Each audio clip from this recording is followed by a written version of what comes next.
जय माता रानी दोस्तों, हमारे चैनल हिंदू व्रत पर्व में आपका स्वागत है। जय श्री हरे विष्णु। आज हम आपके लिए लेकर आए हैं गुरुवार की पावन व्रत कथा, जिसे सुनने मात्र से जीवन की सारी परेशानियां दूर होने लगती हैं। अगर आप भी चाहते हैं अपने जीवन में सुख, शांति और धन की वृद्धि, तो इस कथा को अंत तक जरूर सुनें। गुरुवार का दिन भगवान विष्णु और देवगुरु बृहस्पति को समर्पित होता है। इस दिन व्रत रखने से घर में समृद्धि आती है, विवाह के योग बनते हैं और जीवन की बाधाएं दूर होती है। कहते हैं जो भी श्रद्धा और विश्वास से ये व्रत करता है, उसकी हर मनोकामना पूर्ण होती है। अब आइए सुनते हैं बृहस्पतिवार व्रत की कथा। बहुत समय पहले की बात है, एक नगर में एक गरीब ब्राह्मण रहता था। वह बहुत ही धार्मिक और सज्जन था, लेकिन उसके घर में हमेशा गरीबी रहती थी। उसकी पत्नी बहुत ही क्रोधित स्वभाव की थी। वह हमेशा अपने पति को ताने देती, दिन भर पूजा करते रहते हो, फिर भी घर में कुछ नहीं है। एक दिन दुखी होकर ब्राह्मण जंगल की तरफ चला गया और भगवान से प्रार्थना करने लगा, हे प्रभु, मेरी गरीबी दूर करने का कोई उपाय बताइए।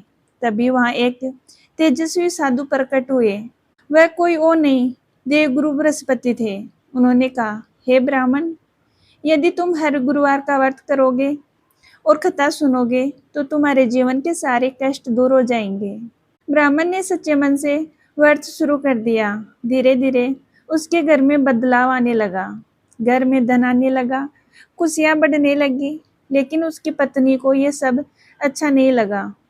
एक दिन उसने सोचा, मैं देखती हूँ ये व्रत कितना असर करता है। उसने गुरुवार के दिन घर में झाड़ू लगाया, बाल धोए और पूजा नहीं की। कुछ ही दिनों में उसका सारा धन खत्म हो गया। घर फिर से गरीब हो गया। अब उसकी पत्नी को अपनी गलती का एहसास हुआ। वह रोने लगी, मुझसे बहुत बड़ी गलती हो गई। उसने अपने पति से माफी मांगी और सच्चे मन से व्रत करना शुरू किया। कुछ ही समय में घर में फिर से सुख समृद्धि आ गई। धन की वर्षा होने लगी और उसका जीवन खुशहाल हो गया। इस कथा से हमें ये शिक्षा मिलती है कि हमें भगवान पर विश्वास रखना चाहिए, व्रत और पूजा श्रद्धा से करनी चाहिए और कभी भी अहंकार नहीं करना चाहिए। अब आइए जानते हैं कि इस व्रत की विधि क्या है। गुरुवार के दिन सुबह जल्दी उठें। सुबह जल्दी उठ के स्नान करें और पूजा में पीले वस्त्र पहने। भगवान विष्णु की पूजा करें। गुरुवार के दिन केले की पेड़ की पूजा करें। चने की दाल और गुड़ का भोग लगाएं और इस दिन नमक का सेवन नहीं करना चाहिए। अगर आप भी चाहते हैं कि आपके जीवन में सुख और समृद्धि बनी रहे, तो हर गुरुवार इस व्रत को श्रद्धा से करें। अगर आपको ये कथा पसंद आई हो तो वीडियो को लाइक करें और शेयर जरूर करें। कमेंट में लिखिए, जय बृहस्पति देव। आपके जीवन में हमेशा खुशियां बनी रहेगी। धन्यवाद।